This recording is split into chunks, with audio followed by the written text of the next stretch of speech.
이 시간 우리를 인도하시고 우리와 동행하시는 우리 하나님을 기쁘게 찬양하겠습니다. 찬송가 430장 찬송 드리겠습니다.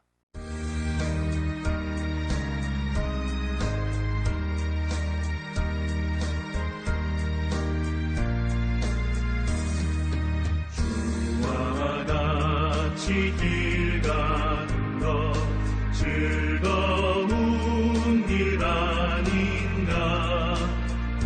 우리 주님 걸어가신 발자취를 밟겠네.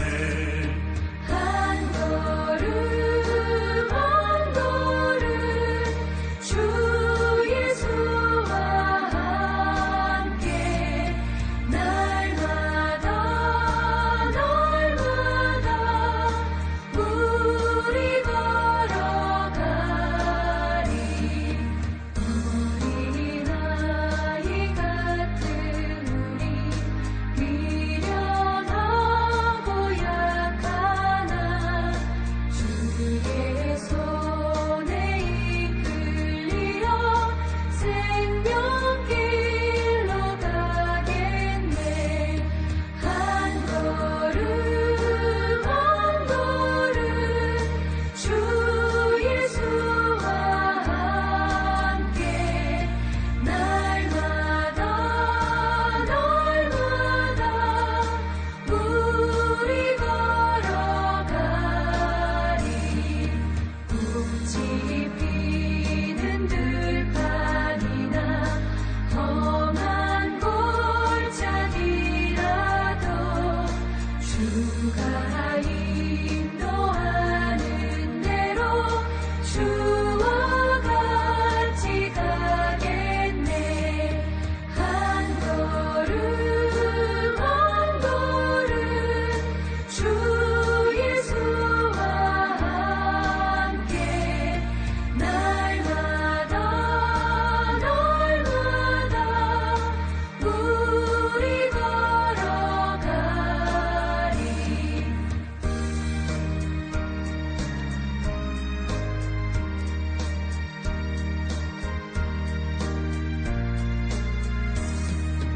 일 선지자의 녹같이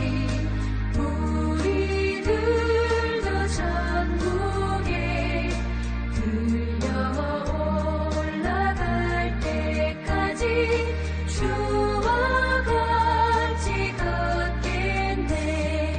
한 걸음 한 걸음 주 예수와 함께 날마다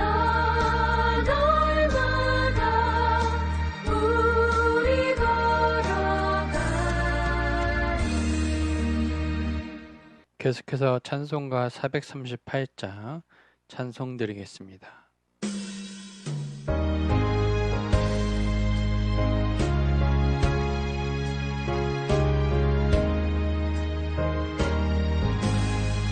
내 영혼이 은총 입어 중한 죄짐 벗고 보니 슬픔 많은 이 세상도 천국으로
하늘나라 할렐루야 찬양하세 내 모든 죄 사함받고 주 예수와 동행하리 그 어디나 하늘나라. 이 시간도 우리와 함께 하시며 우리에게 은혜를 베풀어 주실 하나님께 감사함으로 하나님의 은혜를 사모하며 기도하며 나아가겠습니다.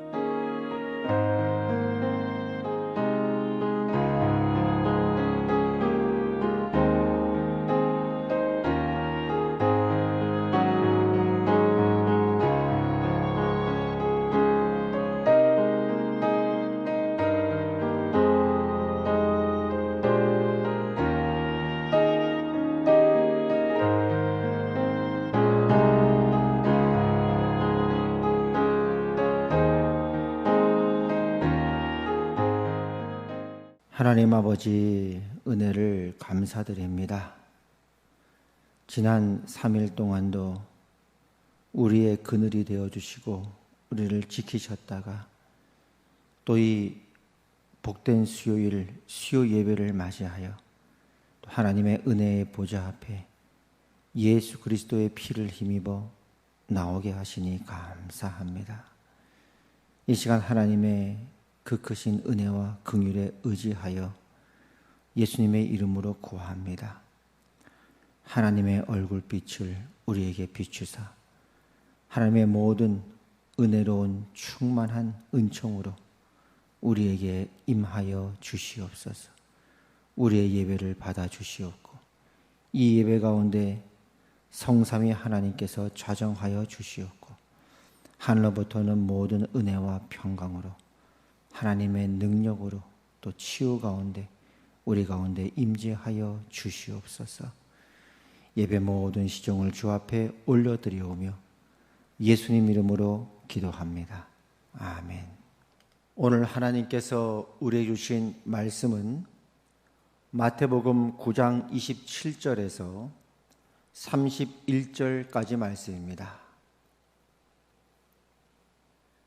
한 절씩 교독하겠습니다.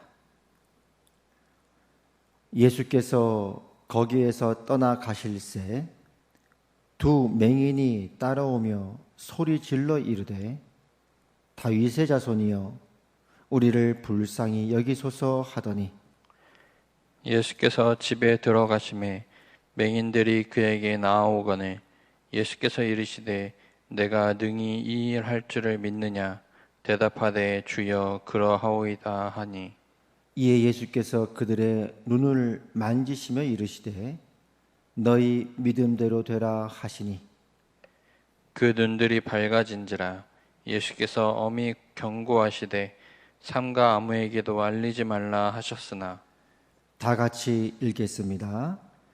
그들이 나가서 예수의 소문을 그 온 땅에 퍼뜨리니라. 아멘. 교회 소식을 전해드리겠습니다. 영상을 참조해 주시기를 바랍니다. 현재 무더위가 계속 진행 중입니다. 그리고 간간히 또 폭우가 쏟아지기도 하는데요. 아무쪼록 우리 화평 성도 여러분들 건강에 더욱 유의해 주시기를 바랍니다. 사회적 거리두기 4단계가 8월 22일 이번 주일까지 연장이 되어집니다. 그에 따라 모든 예배가 현재 비대면으로 드려지고 있는데요. 또 앞으로 이러한 상황이 속히 종식될 수 있도록 계속적인 여러분의 기도 부탁드립니다.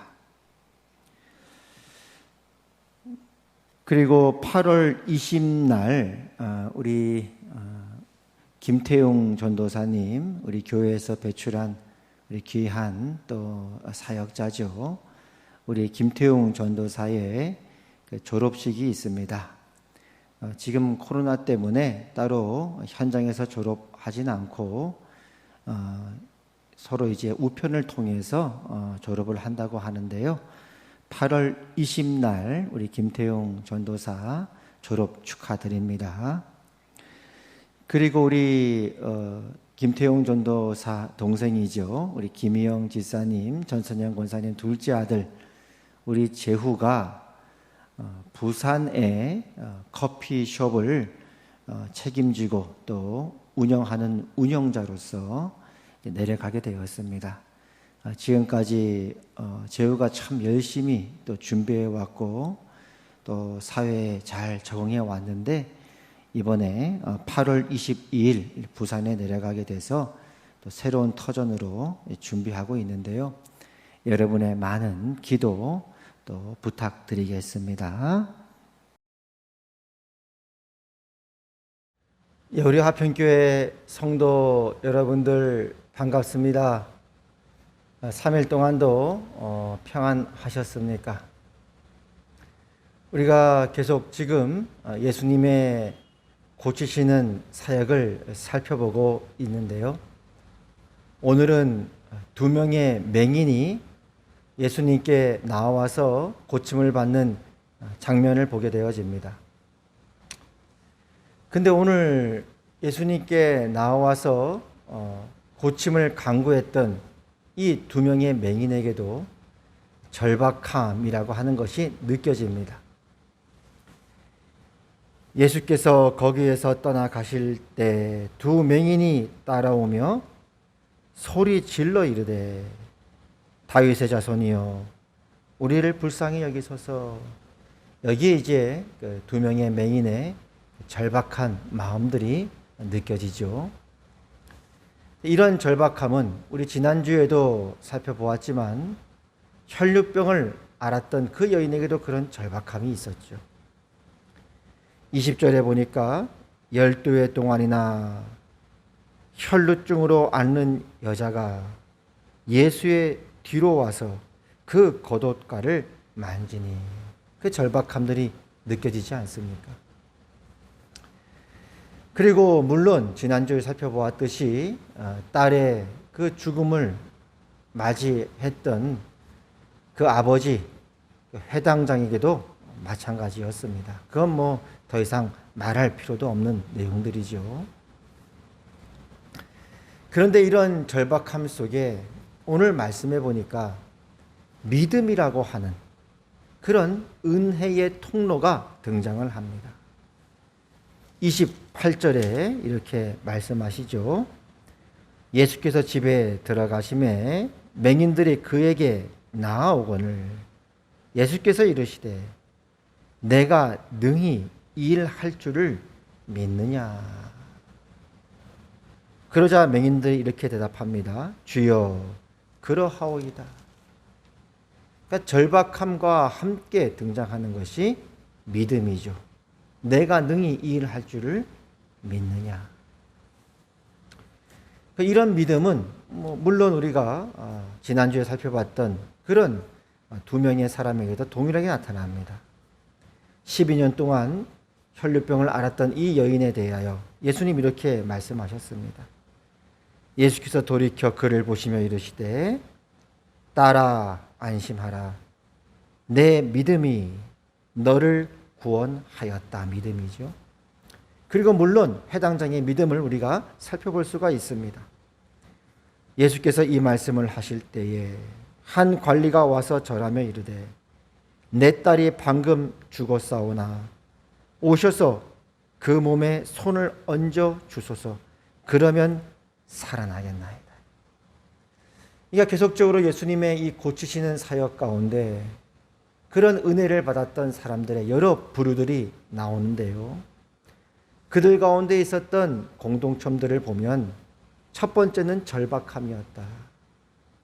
그리고 두 번째는 그 하나님의 은혜를 받아들이는 통로로서 믿음이 있었다. 이 2가지를 살펴볼 수가 있는 것입니다. 그래서 우리도 이 땅을 살아가면서 어떤 어려운 상황이나 절박한 때를 만날 때가 있습니다. 그러할 때 하나님께 당연히 우리가 기도를 하죠. 그때 하나님께서는 종종 우리의 믿음을 물어보시곤 합니다. 그러면 왜 그럴까요? 왜 하나님께서는 그렇게 절박하게 하나님 앞에 은혜를 구하는 그 하나님께서 사랑하시는 영혼들에게 믿음을 물어보실까요? 믿음이 무엇이기 때문에 그렇습니까? 믿음은 이런 상황 가운데 보자면 말하자면 이런 의미가 되겠죠. 받아들이는 마음이다. 받아들이는 마음이다. 상대방의 그 사랑을, 상대방의 그 호의를, 상대방의 그 능력을 내가 받아들이고자 하는 마음이다. 하나님께서는 우리와 인격적인 관계를 맺고 계시는 분이십니다. 그래서 비유하면 이렇게 비유할 수 있습니다. 너무너무 내가 사랑하는 어떤 대상이 있어요. 인류 최고의 요리사가 있는데, 세계 최고의 실력자인 요리사가 있는데, 그 요리사가 너무너무 사랑하는 사람이 있어서 그 사랑하는 사람을 위해 최고의 요리를 준비합니다. 그리고 그걸 이제 사랑을 표현하면서 그렇게 요리를 대접을 하죠. 그때 그 상대방이 그 사랑을 받아들여야 되는 거거든요. 그 요리를 내가 그 사람이 먹어야죠. 그렇죠? 그러니까 억지로 내가 아무리 사랑해도 세계 인류 최고의 요리사라 하더라도 그 음식을 상대방에게 억지로 먹도록 할 수 없진 않습니까? 물론 그 요리를 만드는 모든 그 근원, 그 동기, 이유, 원인, 능력, 사랑, 이 모든 것은 하나님께 있는 것이죠. 비유하자면. 하나님께서도 우리에게 내가 너를 사랑한다 라고 하실 때 그것을 받아들이는 우리의 마음, 그것을 기꺼이 영접하는 마음이죠. 그래서 예수님께서도 이렇게 절박하게 하나님께 나와 부르짖었던 이 영혼들에게 믿음을 말씀하셨고 믿음을 이야기했던 이유는 너 믿느냐 이 말씀은 바꾸어 말하면 너 내가 해준 이 요리 먹을래? 너 먹고 싶니? 먹지 않을래? 내가 준비한 요리야. 나의 이 사랑과 나의 능력을 너 받아들이지 않겠느냐라는 의미가 되어집니다. 그래서 이 받아들이는 것이 곧 믿음이라는 표현을 요한복음 1장에서도 이렇게 표현을 하죠. 영접하는 자, 곧 그 이름을 믿는 자들에게는 하나님의 자녀가 되는 권세를 주셨으니, 하나님의 선물은 이미 임했다는 거죠. 예수님이 이미 오셨다는 거죠. 하나님은 우리를 자녀로 만들고 싶어 하시는 하나님의 사랑입니다. 그러나 그 사랑을 우리가 영접하는 자, 받아들이는 자, 곧 그 이름을 믿는 자라고 이야기하는 겁니다. 그런 의미에서 주님께서 오늘도 이 맹인들을 향해서 내가 능히 이 일을 할 줄을 믿느냐라고 믿음에 대해서 말씀하는 것이었습니다. 그래서 우리가 이 땅을 살면서 어떤 어려운 일을 만날 때, 어떤 절박한 상황을 만났을 때에 두 가지를 꼭 기억했으면 좋겠습니다. 첫 번째는 하나님이 누구신가? 그 하나님과 우리가 1대1로 독대하는 거죠. 다른 어떤 것보다도, 어떤 상황보다도, 어떤 환경보다도 먼저 우리가 바라볼 것은 하나님은 누구신가? 근데 그 하나님은 어떤 분이십니까? 하나님은 여러분을 사랑하시고 여러분을 긍휼히 여기시는 하나님이신 것입니다. 예레미야서 말씀을 봐도요. 일반적으로 예레미야서 그러면은 이제 그 말씀의 주된 내용이 회개하라, 안 그러면 너희 포로로 끌려갈 것이다 라고 하는 하나님의 경고와 또 하나님의 진노에 대해서 주로 우리가 생각이 되어지고, 또 예레미야서를 보면 왠지 마음이 이제 무거운 것도 사실입니다. 그러나 사실 그 예레미야서를 이렇게 살펴보면 그 안에 하나님의 그 절절 넘치는 사랑과 긍휼이 있다는 것을 발견하게 되지요. 그 속에서도 말이죠. 하나님께서 이렇게 말씀하십니다. 에브라임은 나의 사랑하는 아들, 기뻐하는 자식이 아니냐. 내가 그를 책망하여 말할 때마다 깊이 생각하노라. 그러므로 그를 위하여 내 창자가 들끓으니 내가 반드시 그를 불쌍히 여기리라. 하나님의 사랑이 내가 책망할 때마다, 내가 책망하여 말할 때마다 너 회개해야 돼. 안 그러면 포로로 끌려가 라고 하는 경고의 말씀, 그렇게 책망할 때마다 사실은 그 창자가 더 들끓는 쪽은 어디냐면 하나님 당신이라 이 말이죠. 여기 이제 하나님의 깊은 사랑과 긍휼이 그 예레미야서 밑바탕에, 그 밑바닥에 절철 흘러 넘치고 있는 것입니다. 우리도 그런 경험 많이 있지 않습니까? 이 자녀들 잘 되라고 때로는 혼내기도 하고 책망을 합니다. 근데 자녀들이 그렇게 부모로부터 혼이 나면 마음이 속상하죠.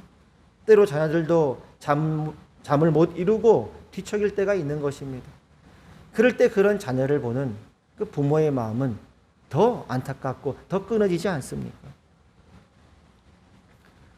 우리가 자녀들이 잘못했을 때 혼내도 그 부모의 마음이 더 찢어지는데, 하물며 하나님께서 사랑하시는 그 자녀들이 어떤 절박한 상황을 만났을 때, 어떤 힘겨운 상황을 만났을 때 하나님 아버지의 마음은 어떠하시겠습니까? 그 하나님은 은혜로우시고 자비로우시고 여러분을 사랑하시고 반드시 회복하시는 하나님이신 것입니다. 그렇기 때문에 우리가 첫 번째로 이 땅을 살면서 어려운 일을 만날 때마다 먼저 생각하는 것은 하나님이 누구신가? 하나님이 어떤 분이신가? 첫 번째는 그렇고요. 두 번째는 그러한 하나님의 사랑과 그 능력을 받아들이는 것입니다. 아멘. 믿습니다. 하나님이 나를 사랑하는 줄을 믿습니다. 하나님이 나를 긍휼히 여기시는 줄을 믿습니다. 지금 나를 향해 하나님의 창자가 들끓고 계심을 제가 알고 있고 믿고 있습니다. 아멘. 이게 말하자면 예수님께서 이렇게 고치는 사역 가운데 만났던 이 회당장이라든지 혈류병을 앓았던 이 여인이라든지 아니면 오늘 우리가 보았던 두 명의 맹인이라든지 이들을 향해 이렇게 말씀하신 셈이 되어집니다. 얘들아, 지금 내 창자가 들끓는 것 같구나. 내가 너희를 불쌍히 여긴다. 너무너무 불쌍히 여긴다. 내가 능히 이 일을 할 줄을 믿느냐? 내 사랑을 받겠느냐? 내 능력을 받겠느냐? 내 나라가 여기 임하였다. 하나님의 나라가 여기 임하였다. 그래서 내가 오지 않았느냐? 이렇게 말씀하신 셈이 되죠. 그때 오늘 두 명의 맹인은 뭐라고 한 겁니까? 아멘. 예, 그렇습니다. 제가 그 사랑과 능력을 받겠습니다. 아멘. 너의 믿음대로 될지어다 라고 말씀하신 것입니다.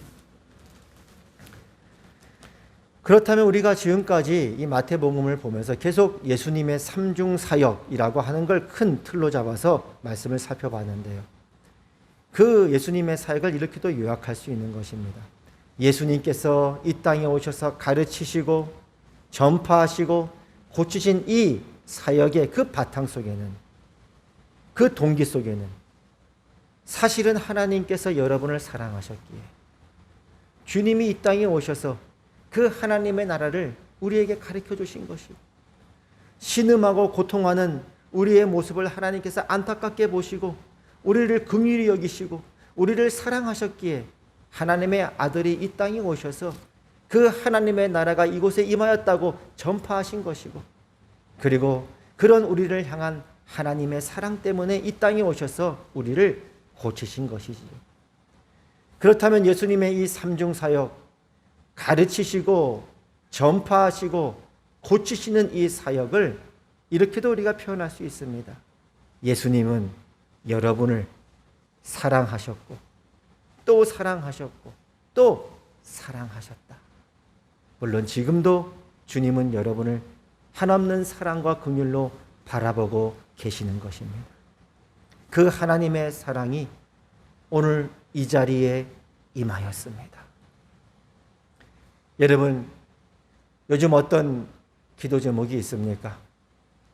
여러분 삶에 어떤 절박함이 있습니까? 여러분들을 바라보시면서 창자가 끊어지는 것 같이 그렇게 여러분을 사랑하시며 지켜보시는 그 하나님 앞에 믿음으로 간구하시기를 바랍니다. 두려워하지 말아라. 내가 너를 지명하여 불렀나니 너는 내 것이라. 내가 너를 사랑한다. 너를 향한 나의 뜻은, 내 생각을 내가 하나니 너희의 장래에 희망을 주는 것이고 미래를 주는 것이다. 내 나라가 여기 임하였다. 내 사랑과 내 능력을 받겠느냐? 주여 받겠습니다. 아멘. 제가 믿나이다. 제 삶에 기적을 허락하여 주시옵소서. 주님이 이렇게 말씀하시죠. 너희 믿음대로 될지어다. 기도하겠습니다. 하나님 아버지, 은혜를 감사합니다. 오늘 이 땅에 오셔서 우리에게 가르쳐 주시고 전파하시고 고치시는 주님, 우리를 사랑하시고 또 사랑하시고 또 사랑하신 주님, 지금도 주님의 그 사랑과 능력으로 우리와 함께 하시니 감사합니다. 우리에게 믿음을 허락하여 주시옵소서.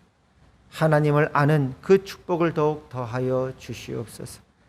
그리하여 우리 성도들이 살아가는 삶 가운데 어려움을 만날 때마다, 절박한 상황을 만날 때마다 그 하나님을 향해 이 두 명의 맹인처럼, 또 혈류병을 앓았던 그 여인처럼, 그리고 회당장처럼 수많은 사람들이 그 은혜에 참여했던 것처럼 우리 모든 성도들이 그 은혜에 참여하는 복된 축복 허락하여 주시옵소서. 감사드리며 예수님 이름으로 기도합니다. 아멘. 이제는 우리 주 예수 그리스도의 은혜와 하나님 아버지의 그 크신 사랑과 성령 하나님의 감화, 감동, 교통, 위로 역사하심이 내 사랑과 내 능력이 여기에 임하였느니라. 아멘. 하나님 앞에 믿음으로 간구하는 우리 화평교회 모든 권속들 위에 이제부터 영원까지 항상 함께 있을지어다. 아멘.